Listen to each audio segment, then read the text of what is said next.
datang di dusun Bali. You Channel. Jangan lupa Subscribe, komen, like. okay? قال الله تعالى في كتابه الكريم أعوذ بالله من الشيطان الرجيم بسم الله الرحمن الرحيم قل هو الله أحد الله الصمد لم يلد ولم يولد ولم يكن له كفوا أحد. Ma'asyiral muslimin, sidang Jumat yang dirahmati Allah.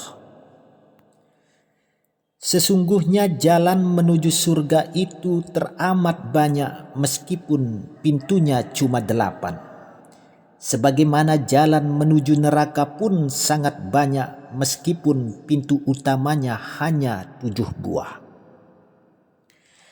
Hendak masuk ke pintu mana kita tergantung dari amal apa yang kita lakukan, dan sebesar apa surga yang kita nikmati dan dapatkan tergantung dari amal yang kita kerjakan. Hamba-hamba Allah sidang Jumat yang dimuliakan, ada orang yang masuk pintu surga lewat ibadah solat yang khusyuk. Ada orang masuk pintu surga lewat zakat yang ikhlas dan sempurna. Ada orang masuk surga lewat puasa yang diterima. Ada orang masuk surga lewat pintu haji yang mabrur. Ada juga yang masuk pintu surga lewat sedekah dan amal-amal soleh lainnya yang terkadang manusia tidak menyadari saat melakukannya. Demikian juga di antara manusia, ada yang masuk neraka karena tidak menunaikan sholat. Ada yang masuk neraka karena tidak membayar zakat. Ada yang masuk neraka karena kuat tidak melakukan puasa. Ada yang masuk neraka karena sudah mampu tidak menunaikan ibadah haji. Namun bukan berarti bahwa tidak ada amalan kecil yang bisa mengantarkan seorang hamba ke dalam kebinasaan dunia akhirat, sebagaimana jangan dikira tidak ada amal-amal kecil yang bisa memasukkan manusia ke dalam surga dan kebahagiaan dunia dan akhirat. Ma'asyiral muslimin sidang Jumat rahimakumullah, terkadang kita melakukan amal ibadah yang sangat kecil di hadapan kita dan kita tidak perhitungkannya. Padahal di hadapan Allah dia adalah pintu keridhaannya, dan di hadapan Allah dia adalah syarat untuk memperoleh tiket surganya. Dalam sebuah hadis disebutkan, sekali waktu ada seorang laki-laki yang berjalan di tengah perjalanan yang mendapatkan kehausan. Di tengah kehausannya, ia menemukan sebuah sumur. Ia pun turun dan minum air daripadanya. Saat ia naik ke atas, dia dapatkan seekor anjing yang sedang menjilat-jilat tanah karena kehausan. Ia pun berkata dalam hatinya, anjing ini mendapatkan kehausan seperti aku rasakan tadi. Datanglah rasa iba dalam hatinya. Ia kemudian turun ke bawah, menciduk air sumur dengan sepatunya, digigitnya dengan mulutnya sambil naik ke atas. Kemudian dengan sepatu tadi diminuminya anjing yang sedang kehausan tadi. Lalu Allah berterima kasih kepada orang tadi seiring dengan terima kasihnya seekor anjing kepadanya. Faghafara lahu, maka Allah pun memberikan ampunan kepadanya. Dalam suatu teks dikatakan bahwa Allah memasukkan orang tersebut karena ia berbuat baik pada seekor anjing. Allah memasukkan orang tersebut karena ia berbuat baik pada seekor anjing. Ma'asyiral muslimin sidang Jumat rahimakumullah, seekor anjing yang sangat hina, yang kadang lewat di depan rumah kita, akan mengusir dan melemparnya. Dan sering kita menyebut namanya untuk hal-hal yang buruk.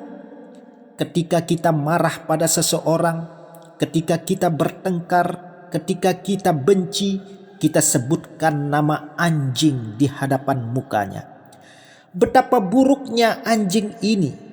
Akan tetapi meskipun buruk anjing, ketika ia mendapatkan kesulitan, kemudian seseorang menolongnya hingga minum dan sehat kembali, Allah membukakan pintu surganya lewat sekedar memberi minum seekor anjing.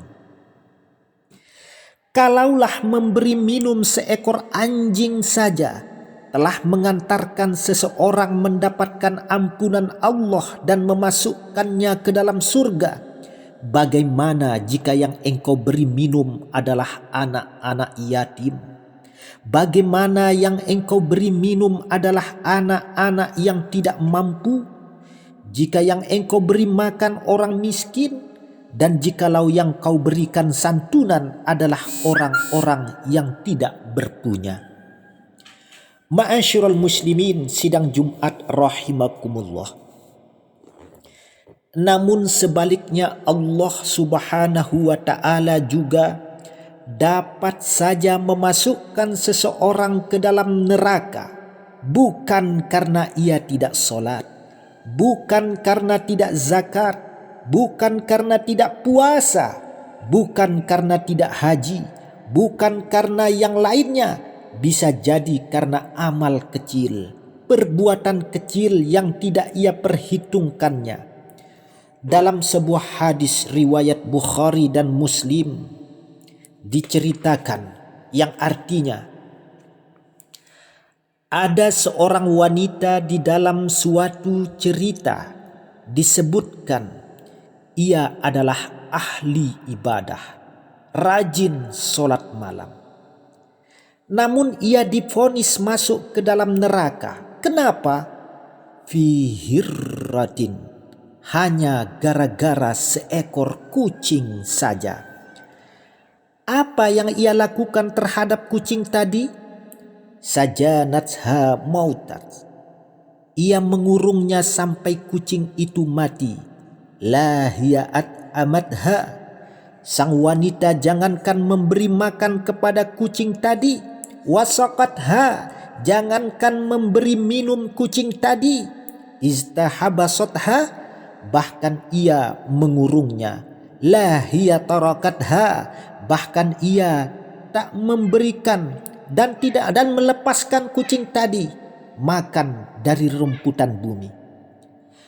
Hamba-hamba Allah yang dimuliakan, jika karena menyakiti seekor kucing, makhluk yang di hadapan kita sangat tidak berharga saja, dapat mengantarkan seseorang yang ahli ibadah masuk ke dalam neraka karena kemurkaan Allah, bagaimana kalau yang engkau sakiti adalah makhluk yang berwujud manusia?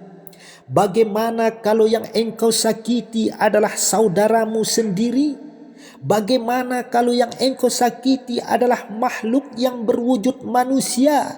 Bagaimana pula kalau makhluk yang engkau sakiti adalah manusia yang dalam hatinya ada iman kepada Allah Subhanahu wa ta'ala?